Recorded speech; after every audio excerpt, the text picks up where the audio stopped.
Upon entering the house that Sunday evening, pulling her suitcase along, Emily appeared to be someone returning from a blissful vacation with sun-kissed skin, disheveled hair blown by the wind, and a smile that seemed overly practiced.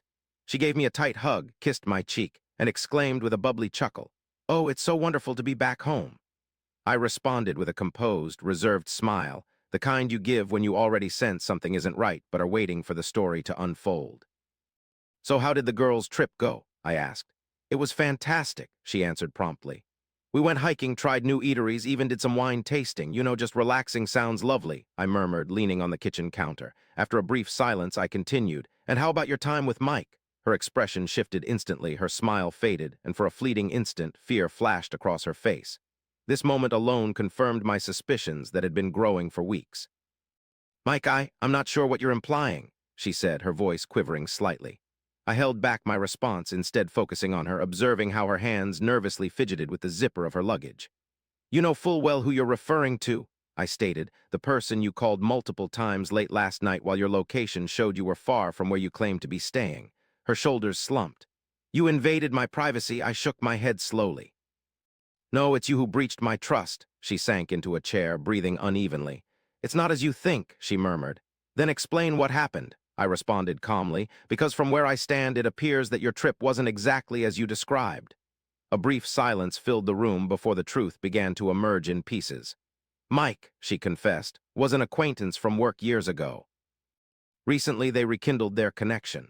What started as a casual encounter escalated into dinner, which eventually morphed into something she continually justified as an unfortunate mishap. Throughout her narrative, the bond we had nurtured for years seemed eerily distant, as though it was already a remnant of the past. I remained silent as she spoke. By the end of our conversation, I felt the relationship we once shared felt oddly detached and antiquated. "Was it worth it?" I inquired.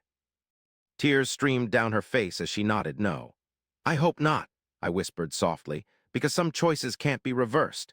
She attempted to clarify, insisting it held no significance, labeling it a moment of weakness, but infidelity is seldom unintentional. Moreover, it's typically the result of deliberate actions.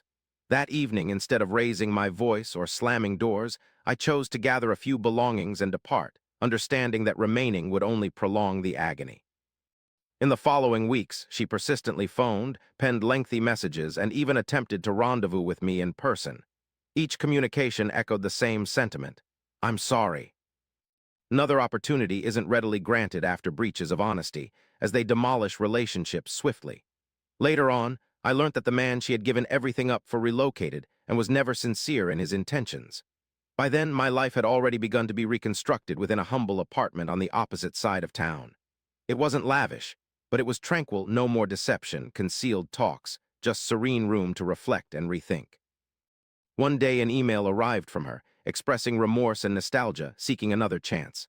I read through the entire message and declined to respond.